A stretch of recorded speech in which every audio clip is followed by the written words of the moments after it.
Ačiū Jums.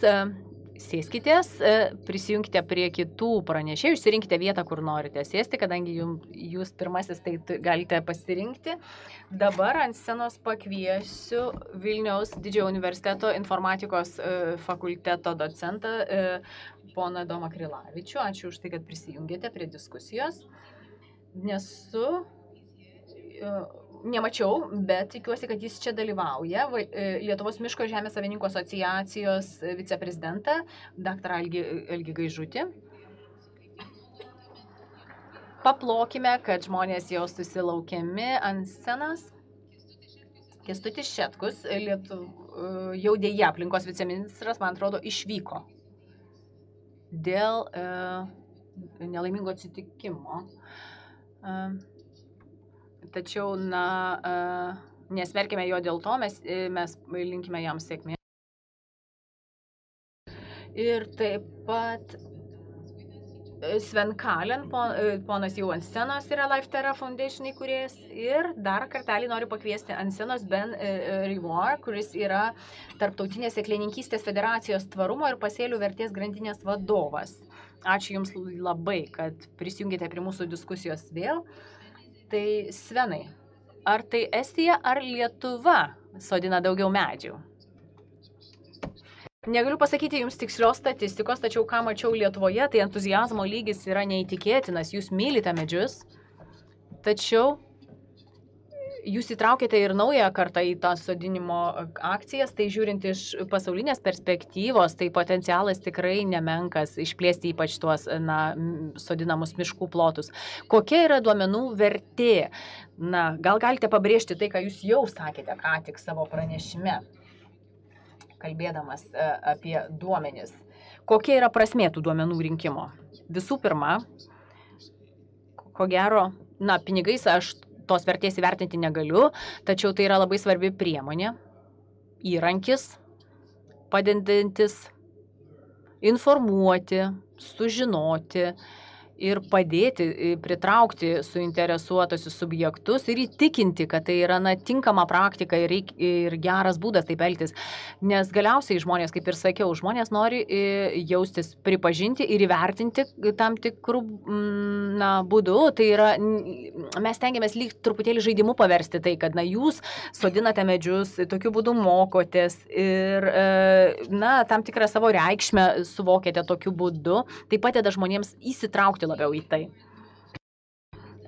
Įsitraukti. Ar Jūs sutikotumėte su tuo, Tomai? Gal Jūs galėtumėte pasakyti pagrindinius aspektus miškininkystė ketvirtoji, ta revoliucija, kaip pasakytume. Duomenys žino geriau, galima būtų pasakyti trumpai. Jeigu norite priimti sprendimą ir jis nepagrįstas duomenimis, tai ir jis nepagrįstas įrodymais, tai dažniausiai tai bus tik tai emocinis sprendimas, kuris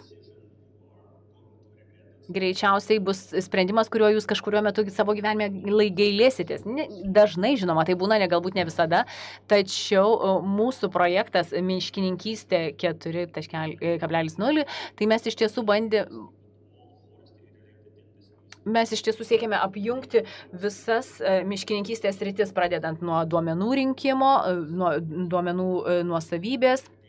Tam reikia tikslių duomenų, teisingų duomenų, pasitelkėme dirbtinį intelektą, kad sukurtume duomenų modelius ir padėtume žmonėms priimti atitinkamus informuotus sprendimus apie miškininkystę ir miškininkystės ateitį. Tai Jūs specializuojatės dirbtinio intelekto sprendimuose. Gal galite šiek tiek plačiau papasakoti apie patį projektą? Kaip jau minėjau, pačio projekto mintis yra atnaujinti modelius bei įrankius, apie tai, kas vyksta mūsų miškininkystės sektoriuje. Kai kalbame apie modelius, tai modeliai gali būti panaudojami skirtingose vietose šiame procese. Tai pradedame nuo paprastų įvairių scenarijų imitavimo, kas vyksta miške, tarkim, priklausomai nuo to, kokius sprendimus jūs priimate. Tarkim, kaip pasiekti visų tikslų, kurie gali labai smarkiai skirtis nuo, žinote, gali tai būti pirmiausia, tarkim, anglies dvideginio rinkimas, galbūt norite namuose pasigaminti gražius medinius baldus ir jums reikia pakankamai medienos. Ir, galima suderinti visus tuos dalykus ir pasirinkti reikiamus modelius, kurie leis jums, matyti tuos duomenys ir kaip ir ką reikėtų daryti jūsų miške, norint pasiekti jūsų tikslo. Pone Gaižutė, kaip žemės savininkai gali efektyviau dalyvauti duomenimis pagrįstame miškų išsaugojime? Ar valdymą jūs turite galvoje miškotvarką ar miškų išsaugojimą? Smagu, kad ši tema taip pat yra įtraukiama ir kad mes retkarčiais susitinkame įvairiose forumuose. Mano nuomonė, miškininkystė nėra apie medžius. Tai yra labiau apie žmonės ir kaip jie tvarkosi su mišku, kaip ekosistema. Ir jeigu imamasi tvarkytis, tai reikia žinoti, kokį poveikį vieni ar kiti veiksmai turės, kokių rezultatų pavyks pasiekti, arba koks ar vienoks ar kitoks rezultatas bus nieko nedarant. Turint per daug duomenų yra problema, nes jau tuomet nebeįmanoma su jais susitvarkyti, nes svarbu ne duomenys, o kaip jūs juos interpretuojate. Reikia būti specialistu, gebančiu analizuoti, aiškinti ir naudoti tuos duomenys ir paversti juos veiksmais. Nes jei to negebėsite, tai, tarkim, kalbant apie Lietuvos miškų savininkus, skubiausias klausimas tai yra susigrąžinti mistrą ir sugrąžinti savininką į mišką. Nes dabar labai daug reikia teikti įvairiausių ataskaitų ir daug dokumentų. Tačiau jeigu norime tinkamai tvarkyti su mišku, turime sukurti didesnę miškų įvairovę ir tam reikia žmogiško įsikišimo. Ne tik šūkauti ir rėkauti, kad saugokime mišką, bet imtis labai praktiškų veiksmų, o tam miškas yra ilgalaikė investicija. Ilgalaikė veikla, trunkanti dešimtmečius, tam reikia duomenų, tam reikia pavyzdžių ir tuomet jie iš tiesų tampa labai vertingi. Gerai, apsibrėžkime pačią problemą. Dabar kalbame apie tai, kaip svarbu rinkti duomenis, siekiant priimti sprendimus, tačiau kokie sprendimai miškininkystės srityje yra skubiausi, labiausiai neatidėliotini, o kas vyksta su mūsų miškais šiandieną? Papasakokite. Pateiksiu vieną pavyzdį. Dabar šiais metais didžiulė buvo invazija žievėgraužių tipografų, gerokai didesnė nei ankstesniais metais. Ir jeigu nespręsime, nesitvarkysime šiais kenkėjais greitai ir operatyviai, ateinančiais metais turėsime gerokai daugiau bėdų. Turime identifikuoti, kurios teritorijos, kurie medžiai yra pažeisti būtent šių kenkėjų. Ir nes labai greitai tie kenkėjai persikelia į kitus medžius, mes turime labai greitai veikti. Tada informacinės sistemos ir technologijos gali leisti greitai gauti leidimus, ne po 2-3 mėnesių, nes jeigu po 2-3 mėnesių, tai bus jau per vėlu. Ir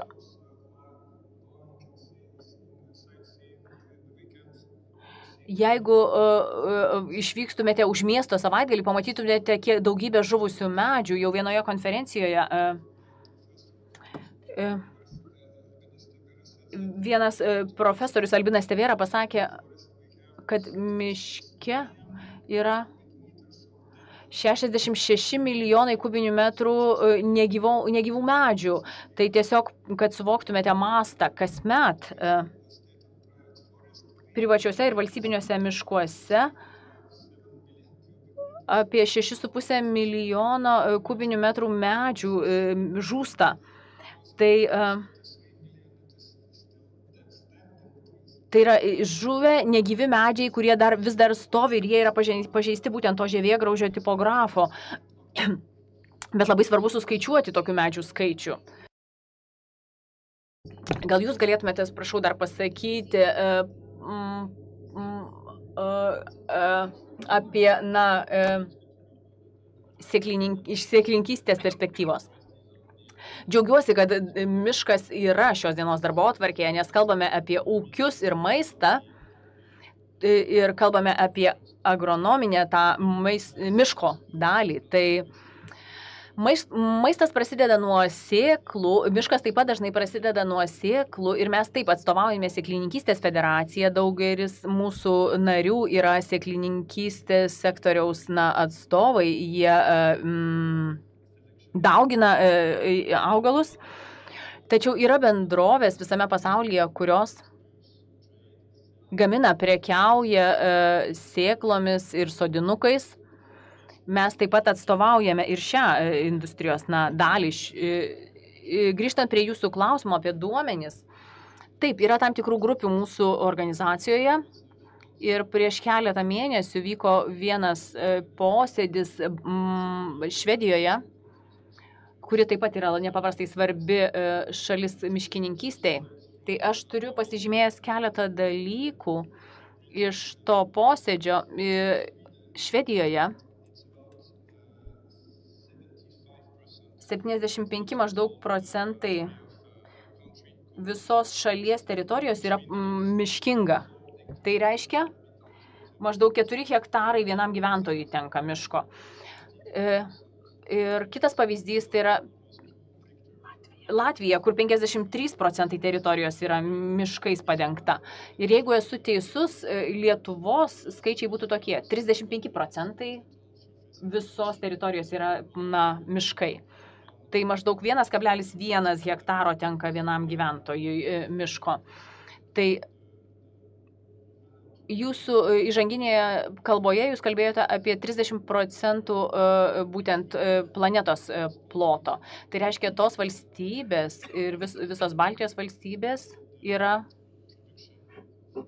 svarbios medžių sukuriamam tam teigiamam poveikiui, kalbant apie anglies sekvestraciją, apie florą ir fauną. Ir to posėdžio Švedijoje metu ypatingas dėmesys buvo kreipiamas į duomenų naudojimą būtent miškininkams, sėklininkystės sektoriaus atstovams. Ir kalbu apie Švedijos pavyzdį. Ten viena privati institucija gaminanti miškos sėklinę medžiagą, sodinamąją medžiagą,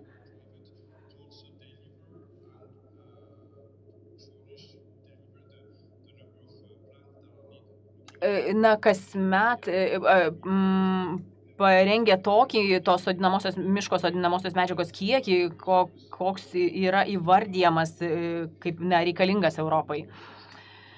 Jie naudojasi dronais, nuotoliniais jutikliais ir, kaip ir minėjote, taip pat savo prezentacijoje skaičiuoja medžius, tiesiog siekdami įvertinti, kurie yra gyvi, kuriuos reikia atsodinti, kurie yra žuvę. Ir taip, dalis tuo darbo yra atliekama dronais. Jeigu būna kažkokių tai problemų, pavyzdžiui, Vokietijoje, tarkim, tai yra nemenka problema, kur reikia išsaugoti tą biologinę įvairovę. Ir jeigu kyla karščio bangos, jeigu plinta kažkokios tai ligos medžių, tai žinoma, reikia tokį mišką atkurti. Taigi, kalbant apie tuos nuotolinius jutiklius ir duomenis, ir tai, ką jūs minėjote, kaupti duomenis, analizuoti juos, tai yra dar vienas aspektas. Svarbu gebėti tą daryti pakankamai greitai, kad būtų galima atnaujinti mišką, jeigu yra toks poreikis. Ir žinote, kad miškas ne taip greitai auga, tam reikia mažiausiai 10-15 metų.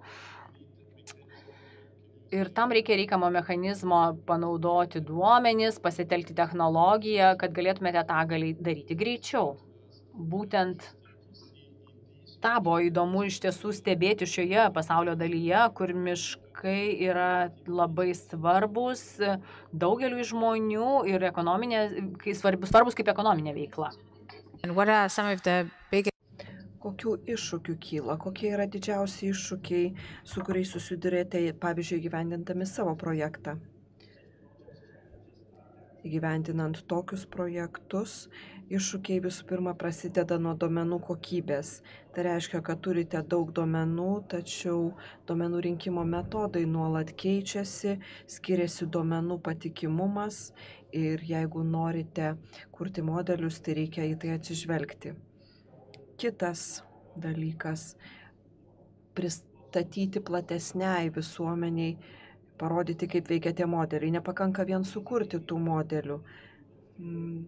Sukurti juos įmanoma, galbūt nėra lengva, bet įmanoma, galima parodyti juos sprendimus priimantiems asmenims, tačiau demokratinėse šalyse mes turime įtikinti ir visuomenę, kad tie modeliai veikia ir kai turime sudėtingus matematinius, dirbtiniu intelektu pagristus modelius, labai sunku parodyti, kaip jie veikia. Taigi iššūkis yra įtikinti žmonės, parodyti, kad tie modeliai tinkami ir kad sprendimai grindžiami tais modeliais gali padėti pagerinti mūsų gyvenimą.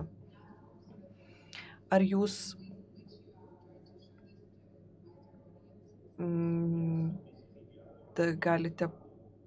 ar turite kažkokių platformų, kaip pristatote tos modelius visuomeniai? Taip, mes stengiamės, kad tie modeliai taptų prieinami platesniai visuomeniai, rodome, kaip jie veikia, tačiau jeigu modelis yra sudėtingas, matematinis, tai galiu jį parodyti, bet reikia rasti būdų, kaip paprasčiau tą modelį paaiškinti, galbūt reikia kažkokių vizualizacijų ir panašiai. Taip, manau, kad paminėjote labai gerą dalyką.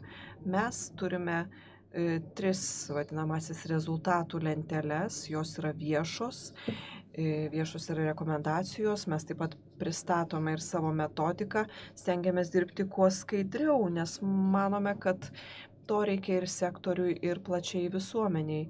Mes turime būti atviresni, turime parodyti, kad neturime galutinio atsakymo, bet jo ieškome ir prašome mums padėti. Manau, kad tai atitinka tai, ką jūs sakėte. Pone Gaižutė, ar Lietuva yra pasirengusi atvirai diskusijai apie miškus? Taip, plačioji visuomenė tuo domisi ir ji norėtų, kad būtų pateikiami aiškesni jau surinktų duomenų aiškinimai, nes turime daug duomenų, kuriuos sunku aiškinti, sunku suprasti. Kitas dalykas, kurį reikia paminėti - skaitmeninimas. Kai naudojami logiški algoritmai, skaitmeninimas mažina biurokratiją, nes taip nebelieka nebūtinų procedūrų ir nereikalingų žingsnių, bet kai kurios institucijos priešinasi skaitmeninimui. Įsivaizduokime procesą nuo sėklos iki galutinio produkto. Pagalvokime apie visą miško augimo ciklą. Jeigu turėtume integruotų, lengvai prieinamų duomenų, kuriais galėtų naudotis miškų savininkai, politikai, miškotvarkos specialistai, aplinkosaugos specialistai, jeigu visi tie duomenys būtų integruoti, tai būtų gerai. Bet jeigu turime labai išsamios informacijos elementų, kurie pasimeta sistemoje, tai yra blogai. Ir mes tikrai tikimės iš Forest 4.0, kad viskas bus sutvarkyta. Nes iš tikrųjų mes informacijos turime labai daug. Tai yra informacija apie dirvožemių tipus, apie miškų tipus ir mes veiksmingai nepasinaudojame šią informaciją. Bet ar visuomenė yra suinteresuota miškų apsauga? Gal galite priminti man, kada paskutinį kartą Lietuvos visuomenė buvo tikrai sudominta miškų išsaugojimu? Aš pamenu, kad buvo sudarytas susitarimas tarp miškų, prie jo prisidėjo daug subjektų, bet jeigu teisingai pamenu, tas susitarimas tiesiog žlugo, nes jame persipinę per daug skirtingų interesų ir skirtingi supratimai apie miškus.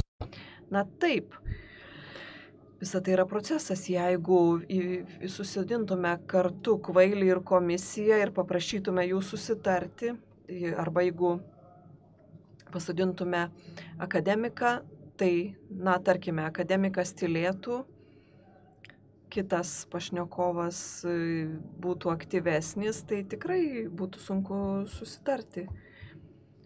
Bet aš nesutinku su jumis. Aš manau, kad nacionalinis susitarimas dėl miškų yra sėkmės istorija, nes tai buvo 2 metus trukusių diskusijų rezultatas. Mes sutarėme dėl daugelio svarbių principų, kurie dabar yra įgyvendinami patvirtinus naują miškų įstatymą. Kai sakote, kad esate atviri diskusijoms, kiek įsitraukia visuomenė į tas diskusijas? Kiek tai rūpi visuomeniai?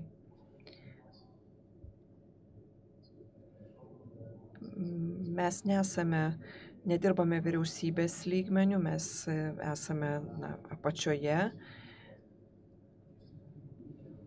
bet matome, kad jeigu nusiunčiame žmonėms elektroninį laišką, kad štai su mumis sodinote pernai medžius ir štai kaip dabar atrodo jie, tai žmonės tikrai paspaudžia atsiųstą nuorodą. Čia, žinoma, kalbu apie medžius, bet tie laiškai gali būti rašomi ir kitomis temomis. Žmonėms patinka žinoti, už ką jie moka, prie ko jie prisideda, kam skiria savo energiją ir kas turi teigiamą poveikį. Jeigu sugebate tai parodyti, o tam reikia duomenų, tai skatina įsitraukimą. O to mes ir siekiame. Gal galėtumėte pateikti kokių nors partnerysčių pavyzdžių, turiu galvoje viešasias, privačiasias partnerystės, paminėjome miškų susitarimą Lietuvoje. Kiek yra svarbios privačiojo ir viešojo sektoriaus partnerystės, formuojant požiūrį į miškus ir apskritai į aplinkosaugą? Na, žinau vieną pavyzdį, žinoma, nekalbėsiu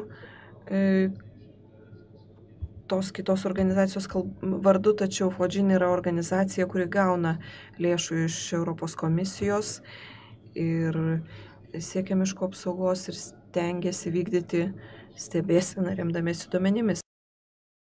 Ir ta organizacija yra sudariusi partnerystę su privačiais partneriais. Bet grįžtu prie jūsų minties apie miškus. Tikrai nesu sutikęs žmogaus, kuris pasisakytų prieš mišką arba kuris norėtų sunaikinti mišką. Manau, kad šią temą yra sutariama ir visi sutarė, kad reikia augalų, reikia miškų ir miškus reikia saugoti. Na, atsiprašau, kad jūs nutraukiau.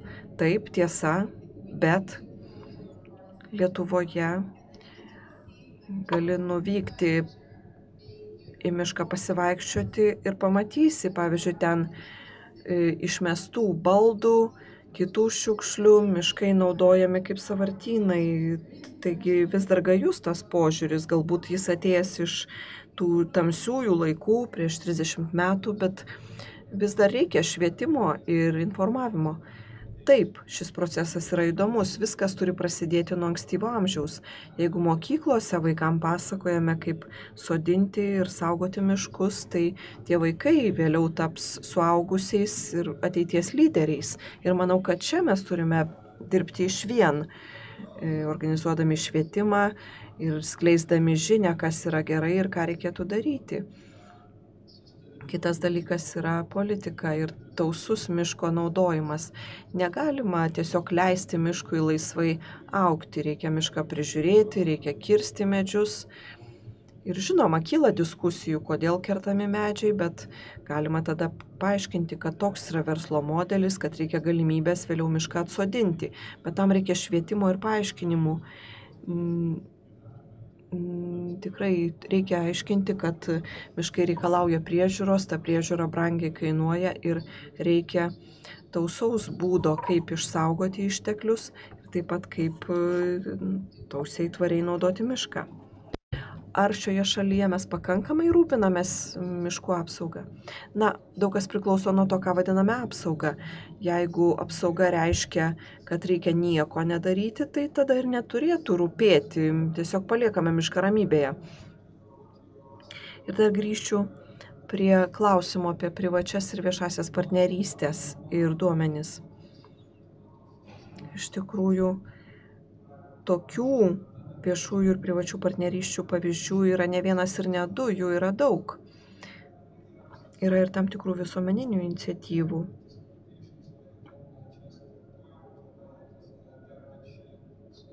Yra tam tikrų programėlių, per kurias galima nusiųsti informaciją apie miške rastas šiukšles, nurodant konkrečią vietą. Mes taip pat turime ir rinką grindžiamų modelių, kurie padeda susirasti prekių ir paslaugų. Viskas gana gerai veikia. Kalbant apie apsaugą, tikrai reikia švietimo visoje grandinėje, nuo sėklų iki galutinio produkto.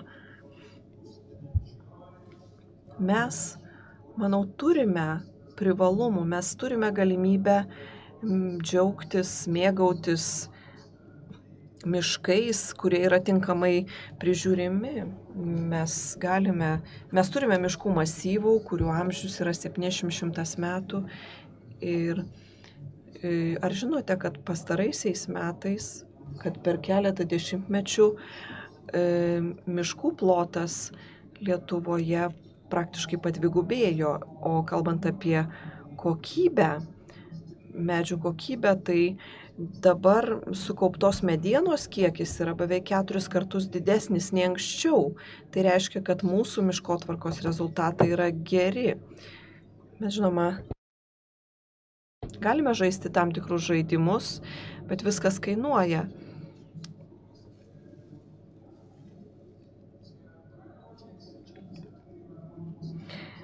Iš tikrųjų, biologija lemia, kad viskas vyksta ciklais, viskas, kas gimsta iš sėklos, vėliau miršta. Ir kad išsaugotume ekosistemos gyvybę, mes turime imtis tam tikrų priemonių. O aplinkos apsaugos specialistai netgi siūlo deginti tam tikrus miškų plotus, kad atsirastų erdvės tokioms pirminėms rūšims, kurios negali augti ir gyventi senuose miškuose. Iš tikrųjų, ugnis yra gamtos elementas. Ką galėtumėte pasakyti apie kontroliuojamus deginimus? Na, aš nesu miškininkystės ekspertas, aš bent jau tikiuosi, kad tokie deginimai būtų gerai kontroliuojami. Bet taip, jeigu atsiranda erdvės sename miške, tai tikrai gali atsigauti biologinė įvairovė, gali atsirasti naujų paukščių, atsiranda naujos buveinės. Tai tikrai nepasisakau prieš. Žinau, kad Vokietijoje ir ypač Danijoje, Suomijoje ir Švedijoje tokie projektai yra įgyvendinami. Pavyzdžiui, Danijoje miškai yra ne tik deginami, yra sprogdinamos medžių viršūnės. Ir ar žinote, dėl kokios priežasties tai daroma ir kokio tikslo siekiama? Nesu apie tai girdėjęs. Iš tikrųjų, norima išgauti medienos įvairiems vabzdžiams veistis. Taigi požiūriai skiriasi ir reikalinga pusiausvyra. Turime klausimą iš auditorijos ir dabar turite galimybę pateikti daugiau klausimų. Klausimas Tomui. Kokių duomenų ir kiek duomenų reikia, kad apmokytume modelį? Na, žinoma, viskas priklauso nuo to, kokį modelį kuriate. Mes dabar gilinamės į labai įvairius modelius. Jeigu žiūrime į medžio augimo modelį, tarkime, pasirenkame tik pušis, tai reikia pagalvoti apie skirtingas aplinkas, kur auga pušis, ir be to reikia ilgalaikių duomenų, nes miškininkystės modeliai apima 80 ar 100 metų. Ir tokie modeliai skiriasi nuo tų, kuriuos naudojame šiame sparčiame, greitame pasaulyje. Bet vis dėlto mes turime gerų, ilgalaikių duomenų, kurie apima pastarosius 20-30 metų, kartais tų duomenų kokybė geresnė, kartais blogesnė. Turime žiūrėti, kaip jie keičiasi priklausomai nuo aplinkos. Bet tikrai įmanoma kurti įvairius modelius, kurie parodytų, kaip keičiasi padėtis. Ir modelių kūrimas nesibaigia jų sukūrimu. Turime stebėti, kaip tie modeliai veikia ir nuolat juos tobulinti. Ar yra klausimų salėje? Ar kas nors norėtų pakelti ranką, pateikti pastabų? Prašom. Turime klausimą iš auditorijos. Jums tuoj bus atneštas mikrofonas. Sveiki. Dariau daktaro Algio Gaižučio paklausėsiu, Petras Polskis iš Kauno, dėl miškų realios padėties. Džiaugiamės tais dideliais procentais didėjančiomis teritorijomis, bet kiek realiai biologiškai vertingo miško yra Lietuvoje, atmetant jaunuolynus, kirtimus, tai kas yra biurokratiškai popierį parašyta kaip miško paskirties žemė, nes kartais taip vadovavomės, kad jeigu popieriai neparašė, tai saulė neužtekėjo. Tai reiškia, ir vat čia truputėlį klaidiname save pačius ir šiek tiek į tokią iliuziją einam, tarsi viskas gerai, bet matom, kad labai daug tų kirtimų skrendant lėktuvu, tai Lietuva tiesiog iškvadratuota ir toks įtarimas, kad kiek čia tų miškų mes turime realiai. That was a question or rather a comment relating to the Taip, tai buvo klausimas apie biologiškai vertingus miškus, kiek jų yra Lietuvoje. Turbūt geriausias žmogus galintis tai pakomentuoti yra Algis Gaižutis. Ačiū už labai įdomų klausimą. Visi miškai yra biologiškai svarbus, nes tai yra biologinės ekosistemos.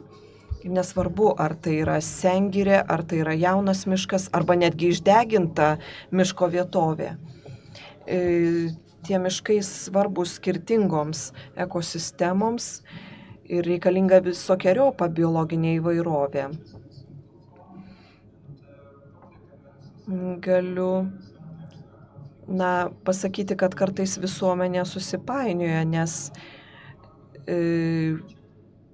komunikacija būna susijusi su vienu ar kitu aplinkosaugos projektu. Paprastai projektai dirba su labai konkrečiomis rūšimis, veislėmis ir konkrečiomis vietovėmis. Pavyzdžiui, projektas gali būti susijęs su konkrečių grybų buveinė, ar vabzdžių, ar žinduolių buveinė. Iš tikrųjų, turime daug miškų, miškų plotai didėja. Ir jeigu kažkas jums sako, kad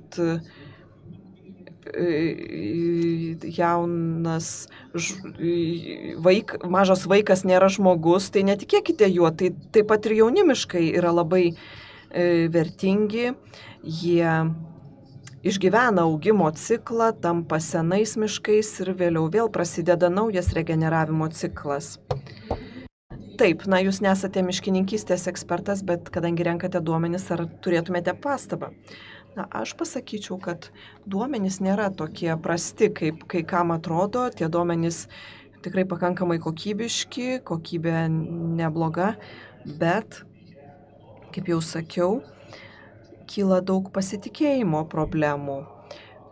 Kalbu apie pasitikėjimą duomenų kokybę, apie tai, kaip duomenys pristatomi ir bent jau mes savo projekte svarstome, kaip paskatinti žmonės pasitikėti duomenimis, kad kai kalbame apie viešojo ir privačiojo sektoriaus bendradarbiavimą renkant duomenis, manau, kad tai reikėtų vertinti platesnė prasme. Reikia galvoti apie valstybės institucijas, akademikus, privačius subjektus ir taip pat plačiąją visuomenę. Ir sutelktinis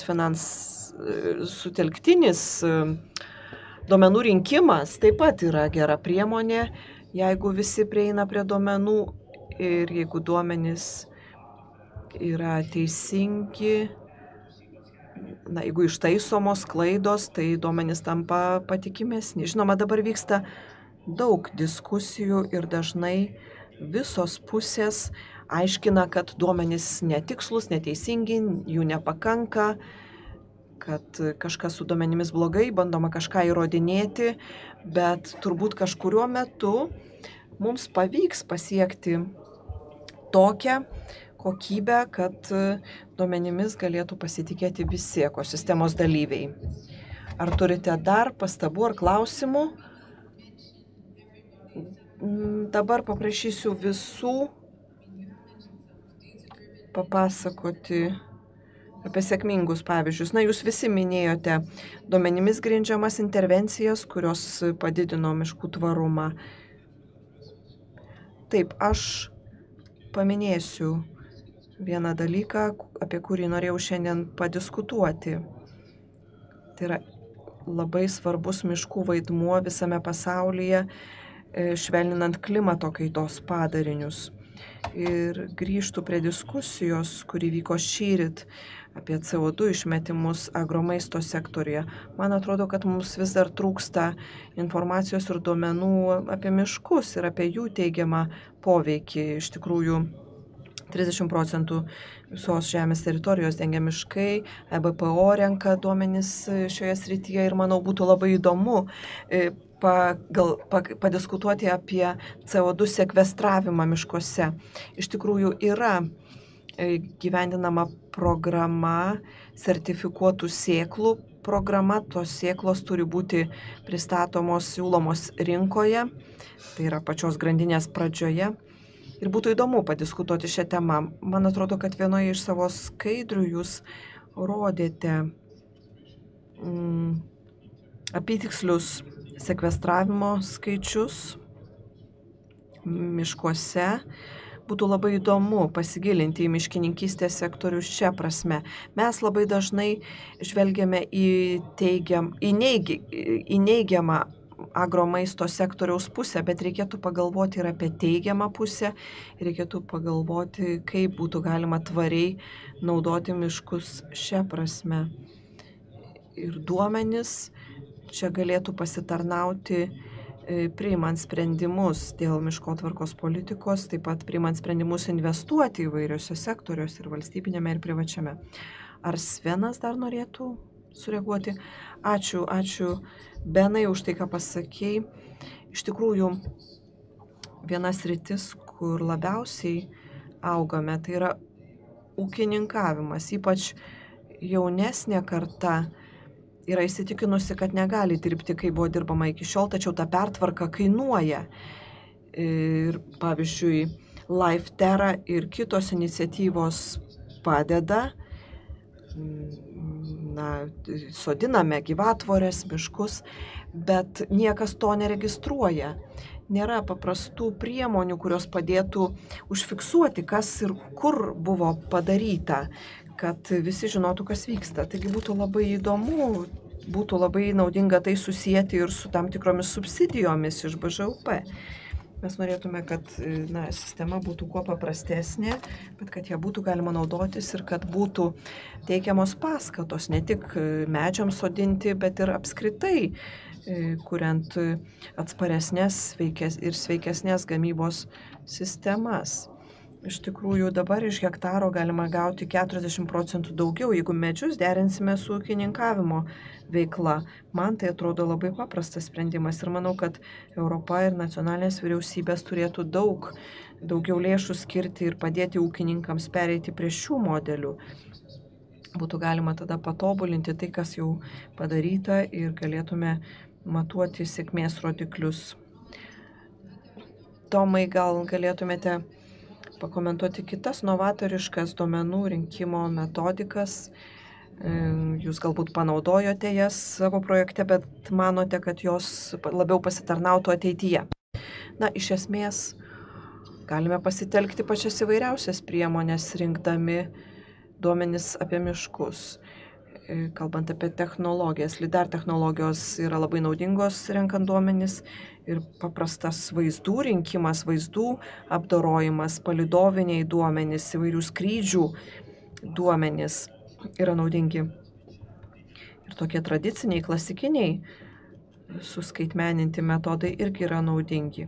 Užuot fiksavę viską popieriuje, mes naudojamės planšetėmis, mobiliaisiais telefonais, suvedame duomenis, taip pat fotografuojame, darome nuotraukas, kad identifikuotume sklypus, atskirus medžius, taip pat ir sutelktiniai duomenys yra labai svarbus.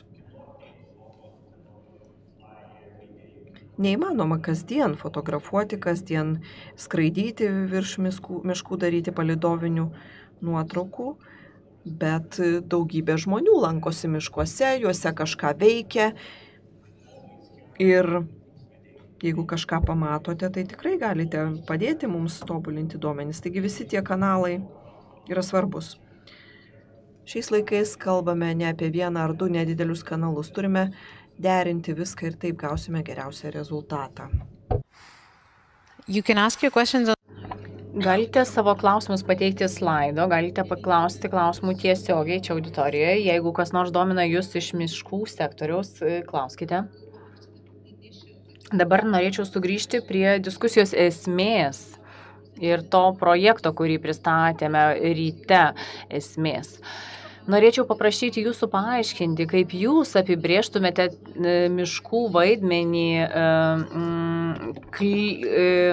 pasauliniam klimatui, kodėl svarbus ne duomenys, bet patys miškai, apie kuriuos duomenys mes renkame. Svenai. Na, čia turime kolegą, čia iš Brazilijos ir ko gero nėra skubesnio klausimo nei Amazonės miškai, kur didžiuliai kirtimai paskatinti būtent Europos ir Amerikos vartotojų suniokojo tokią gamtos grožybę, kur pakeitė iš tiesų gamtos ciklą, kur visiškai susimaišė metų laikai ir visos buveinės buvo sunaikintos, tai turėjo didžiulę ir ekonominį poveikį be to žiauraus poveikio aplinkai ir gamtai. Tai miškininkystės sektorius, aš neturiu tikslių skaičių, tačiau labai nedidelis procentas tų medžių, kurie buvo iškirsti, buvo atsodinti. Čia ne tik milijonai Europoje, bet turėsime šimtus milijonų medžių atsodinti, kad galėtume atkurti tą padarytą žalą ir užtikrinti stabilesnį klimatą. Būtent ką mes darome, tai yra tiesiog lašas kibire, jeigu pasakytume. Tačiau mes tikime paskatinti kiek galima daugiau žmonių įsitraukti į tokią iniciatyvą ir apie ją sužinoti. Ir tai yra iš tiesų, mes turime imtis reikšmingų, didelės apimties veiksmų, mes kaip visuomenė, nes jeigu to nepadarysime, tai situacija bus išties baugi. Kodėl klimato kaitos reglamentai yra tokie svarbus, ponia Gaižutė? Vėl mes grįžtame prie reglamentų. Galbūt pradėkime nuo reglamentavimo. Kitais metais mūsų laukia įdomus iššūkis, tikiuosi, kad gyvensime taikoje ateinančiais metais, ekonominė krizė nebus tokia stipri, tačiau tai bus tie metai, kai mums reikės įgyvendinti visą apimtimi miškų kirtimo reikalavimus. Ir ar žinote, ko reikalaujama? Mintis yra turėti geolokacinius duomenis iš konkrečios vietos žemėje, kur produktas kaip mediena, kakava, kava ir soja atkeliavo, tam tikros produktų kategorijos. Ir kai jau tai pasisuka link miško, tai tuomet bus iššūkis, kaip surinkti tuos konkrečius tikslius duomenis iš kiekvieno miško gabalėlio ir jį pateikti ant kiekvieno produkto. Dabar, tarkim, produktas pagamintas iš biomasės, tarkim, ne tik tai viskozė, bet ir kartonas, mediena. Gal ir jūs dėvite kažkokius tai iš medienos pluošto pagamintus drabužius, popierius ir visa kita. Kaip užtikrinti, kad visi tie duomenys tiksliai būtų pateikiami, ne per daug kainuotų, neturėtų per didelės naštos kasdieniam žmonių gyvenimui, ne per daug apkrautų rinką. Tai miškų stebėsenos reikalavimai europinių lygmenių taip pat yra reikšmingi. Kol kas dar neturime vienodų standartizuotų duomenų apie miškų padėtį Europoje. Kai kuriuose Europos valstybėse net nėra žinomi duomenys apie miškingos teritorijos tikslų plotą. Tai kaip ne perpildyti sistemos duomenimis, bet kaip padaryti tuos duomenys patogesnius, naudingesnius, tam žinoma nebejotinai reikia tikslesnių duomenų, kad galėtume geriau prisitaikyti prie klimato kaitos ir anglies sekvestravimas bei saugojimas anglies, kiek to miškas geba padaryti, nes visa politika yra pagrįsta būtent tuo ir tie tikslai 50 Fit for 55 iniciatyvos visi tikslai būtent yra pagrįsti tomis gerai veikiančiomis sistemomis ir biurokratinių palaikymų. Ar dar kas nors nori pakomentuoti būtent miškų stebėsenos reglamentus? Man atrodo, pagrindinis iššūkis čia yra santykis su laiku. Kalbant apie miškų sektorių, tai yra ilgalaikis planavimas. Kalbame apie 50 metų, apie 100 metų. Kai tai deriname su politika ir politikai nemėgsta kalbėti apie jų teisės aktų poveikį po 30 ar 50 metų, kadangi jų tada jau nebebus. Tai viena vertus mes darome spaudimą ūkininkams, kad jie tvariai padėtų išmaitinti planetą. Kita vertus mes turime pripažinti, kad miškas yra naudingas visuomeniai, tačiau tai yra ilgalaikė perspektyva pagrįstas dalykas. Tai turime derinti trumpalaikės ir ilgalaikės vizijas ir atrasti būdus, kaip pasiekti ilgalaikės politikos tikslų, kurie būtų naudingi tiek planetai, tiek visuomeniai ir nepamiršti ir agromaisto grandinės ir tvariai siekti užsibrieštų tikslų. Tai man rūpi ne duomenys ir ne kaip juos panaudoti ar juos rinkti ar analizuoti. Mes tą padarysime, mes žinome, kaip tą daryti ir rasime būdų, kaip tą daryti. Tačiau svarbu, kad būtų rasti geriausi mechanizmai, nekenkiantis aplinkai, kad žmonės suprastų, kodėl svarbu tą daryti ir kad turėtume tą ilgalaikį požiūrį į mišką ir nesiektume greitą poveikį duodančių rezultatų. Tai padės. Jūs linksite. Net kai buvo pasakyta, kad duomenys nėra pats svarbiausias aspektas. Taip, duomenys yra tik tai priemonės, įrankiai, padedantis priimti teisingus sprendimus. Ne duomenys ir ne įrankiai yra tik galutinis tikslas.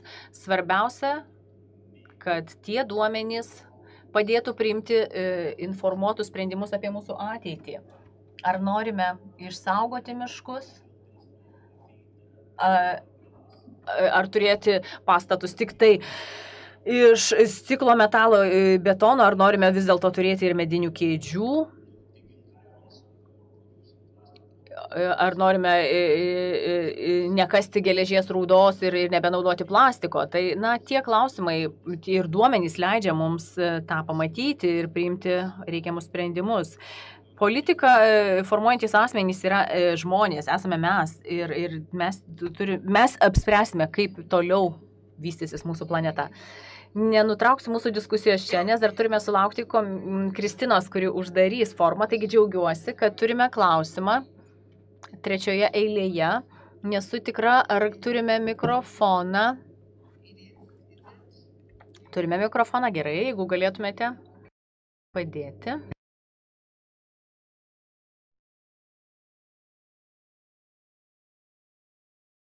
Ačiū už įdomius pristatymus. Aš dabar dirbu EBPO nuolatinėje atstovybėje ir dirbu su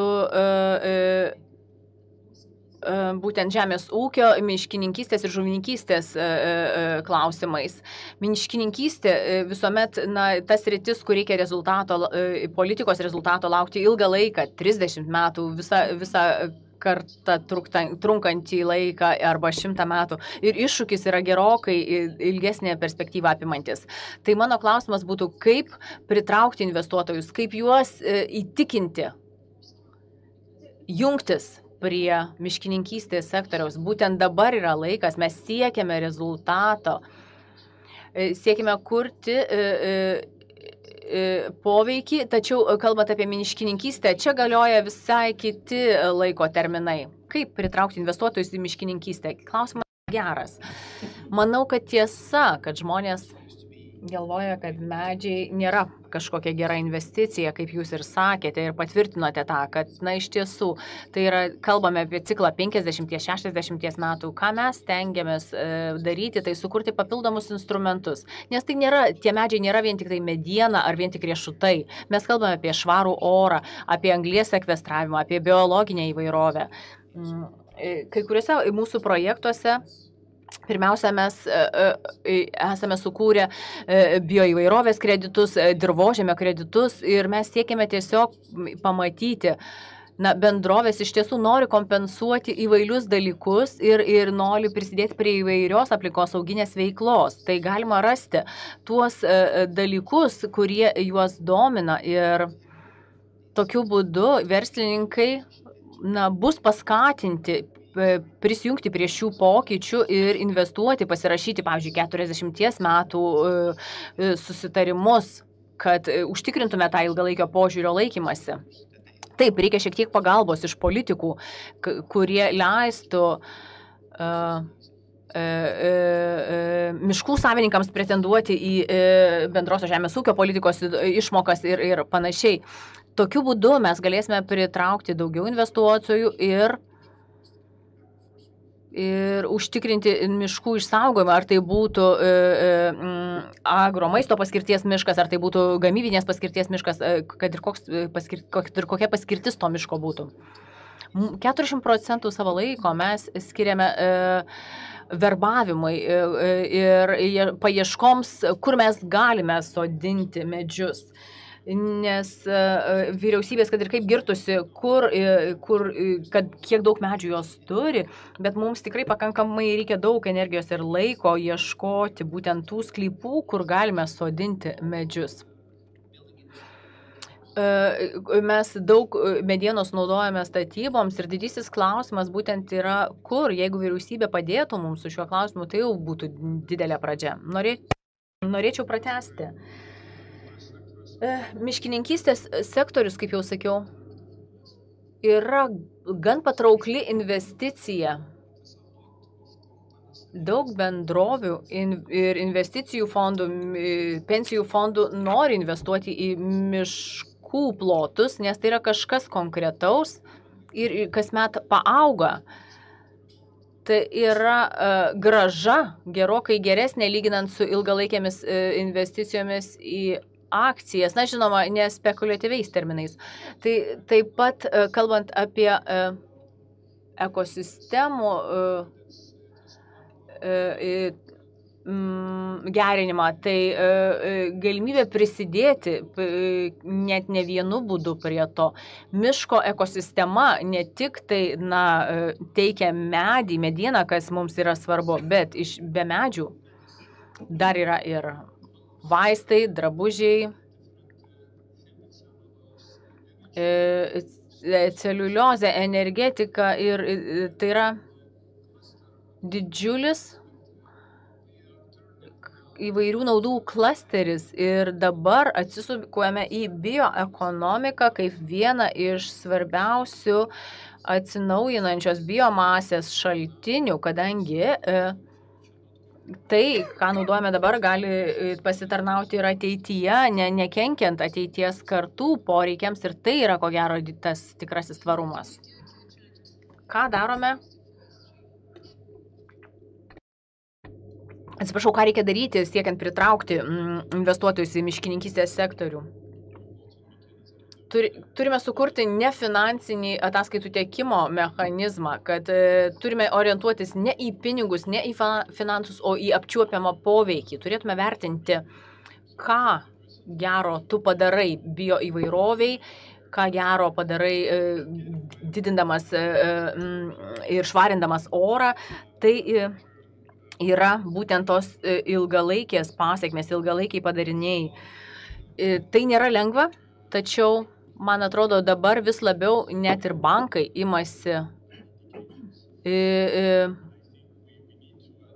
reaguoti į tuos nefinansinius rodiklius. Mes turime tai propaguoti ir užtikrinti, kad, siekiant verslo tvarumo, tai svarus ne tik finansinis tvarumas, bet tas turi būti tvarumas planetos ir visuomenės požiūrių įgyvendinamas. Žinoma, taip pat kalbėjome apie tai, kaip keisti vartotojų elgesį. Tai turime pakalbėti ir apie investuotojų suvokimą ir tuos keliamus kriterijus, pagal kuriuos jie vertina investicijų tvarumą, atsiprašau. Tai mano nuomonė, išvada būtų galbūt tokia, kad skirkite pakankamai laiko išmintingiems sprendimams, tačiau naudokitės duomenimis geriems sprendimam, tačiau turėkite aiškę ilgalaikę viziją ir pagal ją veikite. Ar dar norite pakomentuoti apie investicijas? Paskutinį komentarą.